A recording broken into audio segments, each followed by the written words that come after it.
करते थे। श्रुतिम चकाराच्युत सत्कथोदय। और इतना नहीं, श्रुतिम ये कर्ण किस में प्रयोग करते हैं? भगवान की कथा सुनने में, श्रवण करना चाहिए ना। इस तरह से आनंद का जीवन था। और ये पांव से पैदल यात्रा करते थे, भगवान के क्षेत्र में जाते थे, परिक्रमा करते थे, बहुत बहुत चलना होता था। तो वह संतों के दर्शन करने जाया करते थे। कितने बड़े महान विभूति है। पर एक बात आप समझ रहे हैं, सबई मनः कृष्ण पदार बिंदयो हो, उनका मन मधुकर श्री कृष्ण में लग गया था।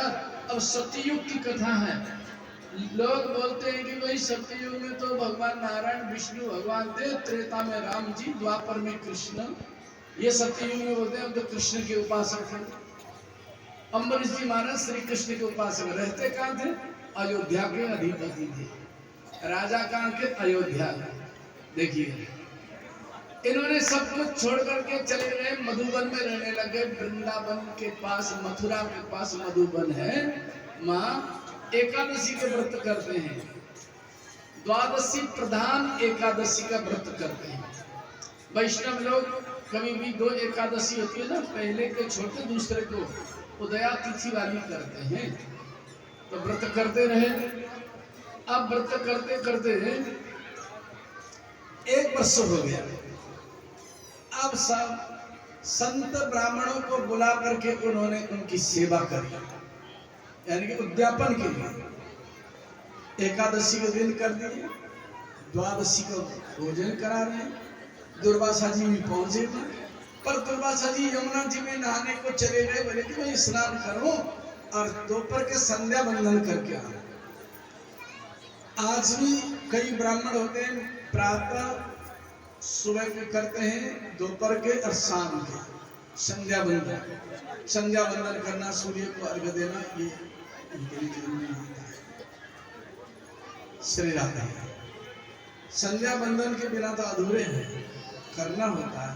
आजकल ऐसा हो गया, प्राय करके 2 बार रख करके 1 ही बार करते हैं। करना चाहिए संध्या बंदन।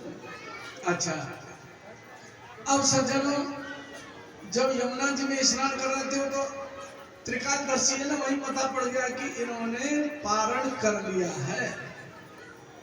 मुझे निमंत्रण करके पारण कर लिया। अब द्वादशी तिथि समाप्त होती जा रही थी, थोड़ा सा जल और तुलसी दल लिए थे, पर दुर्वासा जी आके कहने लगे, ये क्या है तुम्हारे करतूत? मुझे बुलाकर मेरा अपमान, मेरे से पहले इन्हें पारण कर लिया। बोले कि महाराज मैंने ऐसा नहीं किया, केवल जल और थोड़ा तुलसी दल लिए ब्राह्मणों के कहने से। अच्छा, और ज्यादा बोलता है तो महाराज उनने एक जटा को उखाड़ लिए, धरती में पटक दिए। जैसे पटक दिए तो कृत्या नाम की राक्षसी आ गई। भगवान ने पहले ही सुदर्शन चक्र नियुक्त कर दिया था अम्बरीश के पास में। भक्त की रक्षा भगवान करते हैं, ध्यान देना। अम्बरीश साधारण भक्त नहीं है, महान संत है। गृहस्थ में भी संत हो सकते हैं और विरक्त में भी नहीं हो सकते हैं। ये जरूरी भेष का नाम है, साधु नहीं है सज्जनों। साधु के लक्षण होना चाहिए। साधु संत के यदि लक्षण ही नहीं है उसमें, तो कहां से संत है? भेष को तो नहीं बताया शास्त्र में। आप गीता पढ़ेंगे तो 5वें अध्याय में दिया है, गीता जी में, गीता जी के 5वें अध्याय में दिया है कि ज्ञेयसा नित्य सन्यासी यो न द्वेष्टि न कांक्षति। नित्य सन्यासी, नित्य संत उसको समझना जो कभी भी द्वेष नहीं करता है, न कांक्षति, आकांक्षा नहीं है, कोई इच्छा नहीं करता है। जो भगवान करते हैं उसी में आनंद रहता है। ध्यान और देना, आप खेती करते हैं गेहूं के, भूस की खेती करने की जरूरत नहीं रहती है। गेहूं की खेती करते भूस तो अपने आप मिल जाए। ऐसे ही भगवान के आराधना करो और व्यवहार तो अपने आप ठीक है। व्यवहार के लिए पचना नहीं चाहिए, कर्तव्य कर्म करना चाहिए, व्यवहार में ज्यादा पचना नहीं चाहिए, पर अपना कर्तव्य कर्म छोड़ना नहीं। क्या है कर्तव्य कर्म? जो जप तप नियम पूजा पाठ दान ये सब कर्तव्य है, कर्म है ये। हमने सोच लिया कि शायद घर गृहस्थी को काम धंधा करना यही कर्म है, दुकान करना ही कर्म है। ये नहीं करना नहीं, दुकान भी करो सब कुछ करो, ये तो पेट का धंधा है, व्यवहार है ये। इसको ये भूल मत कर जाना हम कर्म कर रहे हैं। कर्म यही है, आप आए हो कथा सुनने के लिए, एक कर्म है ये। आप बैठ के भजन करते हो कर्म है, स्नान ध्यान करते हो और गुरु मंत्र का जप कर लेते हैं बैठ के, वो कर्म है। कर्म अकर्म विकर्म ये भी जानना है, वेद में वर्णन है, वो कर्म है। और जो कामना रहित करते हैं वो अकर्म है।